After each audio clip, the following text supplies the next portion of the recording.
Hola, ¿cómo les va? ¿Cómo andan?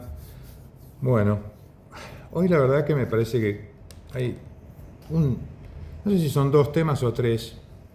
El tercero es una cosa muy interesante, es más son de esas cosas que nos interesan a todos conocer o saber, por eso lo dejo para el final. Eh, Quería arrancar ahora en esta parte, después de haber visto incluso lo que pasó con las listas, el famoso apagón por el cual el kirchnerismo logró casi 36 horas de plus para presentar la lista, que lo que dicen todos es que no se ponían de acuerdo en cómo armarla. Realmente se nota y se está demostrando que ya es una especie de riña de gallos, por no decir pelea de gatos ahí adentro. Eh, Casi no tienen liderazgo, casi no hay nadie que parecería ser la persona que marca la cancha, como sí lo era en su momento Cristina, que guste o no guste, no se puede negar el liderazgo que ella tenía. Pero dentro de esta línea es como que también me parece que hay un elemento que es como para analizar, ¿no? Que es cómo podemos entender la gente que sigue votando al kirchnerismo y a Kicillof en la provincia de Buenos Aires.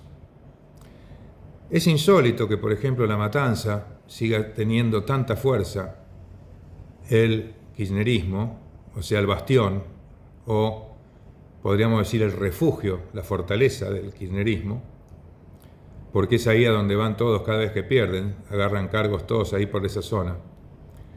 Y uno empieza a pensar y analizar un poquito y dice, la verdad, ¿quiénes son los que los votan o cómo hacen? ¿Los compran los votos? ¿Qué les regalan? ¿Les regalan plata? ¿Hay una suerte de plan platita? ¿Cómo lo logran? ¿Y cómo lo van a lograr? Porque ahora se les acabó un poco la plata. Ya no tienen la caja del Estado, ya no tienen probablemente la caja de Cristina, porque Cristina está complicada con todos los embargos y todo lo que tiene que pagar. Si bien todos dicen que lo que tiene que pagar puede ser un 10, un 20% de lo que se llevó, ¿no? Pero bueno, igual es una suma muy importante. Creo que eran como 500 millones de dólares más o menos. Pero sin plata habría que ver qué es lo que va a pasar en la provincia de Buenos Aires y especialmente en esa zona. Porque si uno empieza a pensar un poquito y les hace entender a la gente de allá, de esa zona, que están votando a alguien que le importa tres pitos cómo viven. Fíjense que en esa zona, primero, no tienen cloacas, o sea que eso tiene toda la problemática que implica no tener cloacas en un barrio. Muchos no tienen agua potable, muchos ni siquiera tienen hasta un baño en condiciones, muchos ni siquiera se pueden duchar o se duchan con agua fría porque no les llega ni siquiera el gas o lo necesario para tener una ducha de agua caliente, o tienen que comprar esos sistemas de ducha que son eléctricos que calientan el agua en el momento, pero que terminan lavándose. Pobre gente que realmente quiere ser prolija y estar bien, pero no les da la infraestructura con la que cuentan en la zona y en el barrio y en donde viven para poder tener algo más decente. Caminan por el barro, o sea, hay calles que le falta el pavimento o son un pozo al lado del otro, se inundan. Cuando se inundan pierden prácticamente lo poco que tenían. Y encima, muchos de ellos, que son los que realmente laburan y se rompen el alma y que algunos tienen 2 o 3 laburos, tienen que encima soportar que salen a la madrugada, se van a la parada del colectivo y tienen que ir de a grupos de a 3 o de a 4, porque lo más probable es que estando a la madrugada en esa zona, si están solos, lo más probable es que los asalten y que los terminen matando por un celular. Entonces, cuando uno ve todo esto y dice, perdón, ¿qué es lo que hace ¿qué es lo que hace que esta gente lo vote? O sea, porque lo que hace Kicillof claramente es nada. No hace nada para mejorar esto. Como hemos dicho hace unos meses, creo que la provincia de Buenos Aires es una de las provincias más ricas del país y tiene recursos. Entonces, claro, los recursos ¿cómo están? Y están destinados a pagar, por ejemplo, los 600.000 empleados públicos que tiene, que ahí son todos votos cautivos, que no deberían serlo, porque, ojo, el que se siente voto cautivo porque es empleado público de la provincia de Buenos Aires o de Kicillof, el voto es secreto, o sea que puede terminar votando a quien se le dé la gana. Lo que pasa es que, claro, si de esos 600.000 obtiene 200.000, tienen miedo a que se haga una limpieza. El tema es que ahí puede llegar a pasar que paguen justo por pecadores, ¿no? Y cuando digo justo por pecadores, irónicamente, porque a lo mejor terminan echando a los que sí los votaron y dejan a los que no los votaron. Puede ser hasta irónico. Entonces, realmente es increíble pensar que puedan tener un segundo la idea de que puedan llegar a seguir ganando o que puedan llegar a subsistir como partido. Realmente viven una mentira, o sea, engañan a la gente, y Kicillof es el mago del verso. La verdad, lo hemos visto en los discursos que hace, y una de las virtudes, al margen de que dice a veces cada barbaridad que es tremenda, vean los videos de cuando mete la pata en cosas que dice que hay a patadas, era como cuando se pasaban los de Cristina, cuando decía, se la cargaba con el inglés, ¿no? El bad information, win-win, bueno, y todas esas cosas. Kicillof, la que haya, y bueno, infinidad. Habló en un momento dado, estaba nombrando países y mencionó algo así como, dijo Estados Unidos y otros planetas, una frase por el estilo, dijo, la pueden buscar ahí en las redes. Pero esto nos lleva también a ver cómo se vende humo, ¿no? Y hay algunos temas que el peronismo y el kirchnerismo, sobre todo, levantan la bandera y se lo adjudican a Perón, y como que se adjudican ellos el mérito de haber logrado eso. Vamos a ver algunos de esos puntos y desenmascarar de una vez por todas la verdad de esto. La jornada laboral de 8 horas, esa es una, que todos se la adjudican a Perón, ¿no? Todas estas que voy a nombrar. La jornada de 8 horas, el que la impuso fue Hipólito Yrigoyen, unos cuantos años antes que Perón. Ya el primer verso. El segundo verso es también las jubilaciones y pensiones.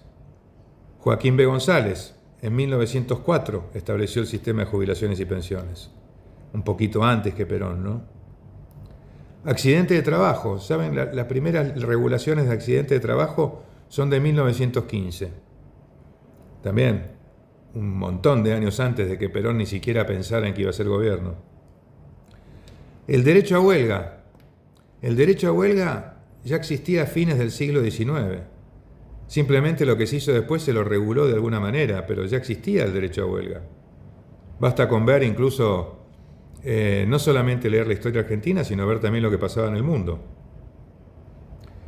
El aguinaldo, esto sí, es uno de los logros de Perón, pero que fue una idea que él impuso, pero tampoco la llegó a regular, ya que se reguló el sistema del aguinaldo cuando ya él había caído, ya no estaba más en el gobierno. Las vacaciones pagas. Las vacaciones pagas es una ley del 1934 de Agustín P. Justo. El descanso semanal es de Quintana, durante la presidencia de Quintana, de 1905. O sea, fíjense todos estos casos que son todos versos, así como le mienten a la gente con temas políticos Kicillof, también le mienten a la gente haciéndoles creer que esto se lo deben a Perón. No se lo deben a Perón. Fíjense que la mayoría de estos políticos que nombré, que fueron los que establecieron esto, eran o conservadores, que sería la centro-derecha, o radicales. El peronismo no existía. O sea que no fue creado por Perón, bajo ningún punto de vista. Entonces, sáquense un poco esa careta y de seguir vendiéndole el verso a la gente.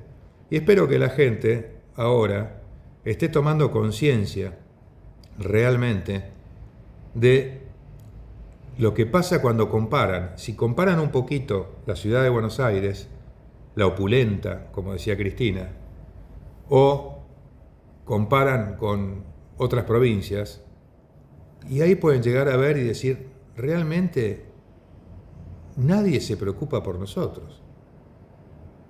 El tema de la escolaridad, muchas veces no tienen clase, hay huelgas de maestros, huelga de transporte, como dije antes. Como dije, cuando van a tomar un transporte, muchas veces los asaltan.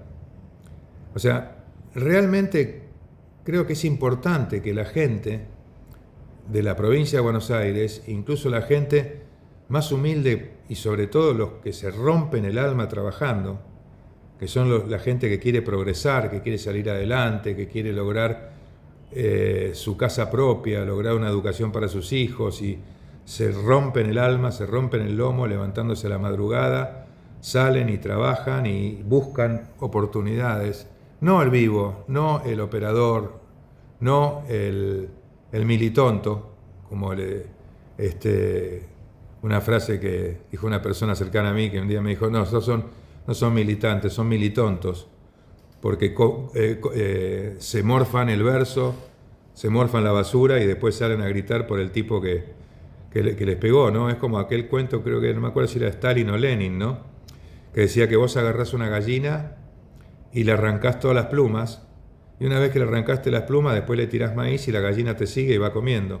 Dicen, ¿cómo la gallina te sigue después de que la torturaste? Y sí, te sigue porque le estás tirando un poquito de unas semillitas para que subsiste y salga adelante. Bueno, que vean que ahí son semillitas, pero en el otro lado no son semillitas, son oportunidades para salir adelante. El otro tema que me pareció ahora, cambiando radicalmente el ángulo, es algo que yo dije que por favor mande gente cosas por las redes que les interese mencionar. Me pareció muy interesante esta historia. Es la historia de dónde viene la palabra atorrantes, que circuló por algunas redes y también me la mandaron a mí al YouTube. El cuento dice así, lo voy a leer porque realmente está muy bueno.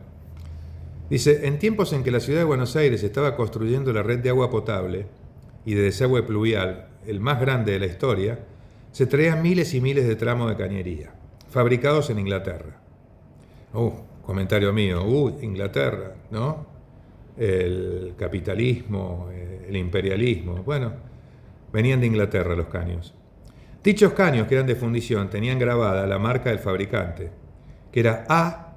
Torrant & Co., y se dejaban en terrenos descampados hasta que eran utilizados. Muy poco tiempo pasó para que los vagabundos y lincheras que no tenían techo descubrieran que era un excelente lugar para dormir y los empezaron a ocupar. De hecho, un dicho muy común en la época era andate a vivir a los caños, que eso hasta al día de hoy se lo utiliza, o bien fue a parar a los caños, ¿no? Cuando se referían a alguien que no tenía recursos ni hogar o que había perdido todo. De la marca de la fábrica, Atorrent derivó el término despectivo, atorrante, y el lunfardismo atorrar o torrar por dormir. También comentan que los caños eran un excelente albergue transitorio, utilizado por señoritas de la calle y sus clientes. Pero qué atorrantas, se decía, y dirían las damas de la sociedad. Y de hecho, los que ya tenemos algunas canas, dice este artículo y es tal cual, no podemos dejar de recordar que Hijitus, el personaje de García Ferré, también vivía en un caño con su perro Pichichus. O sea, miren qué interesante esta historia para conocer el origen de dónde viene esa palabra que es tan usada. Nos vemos.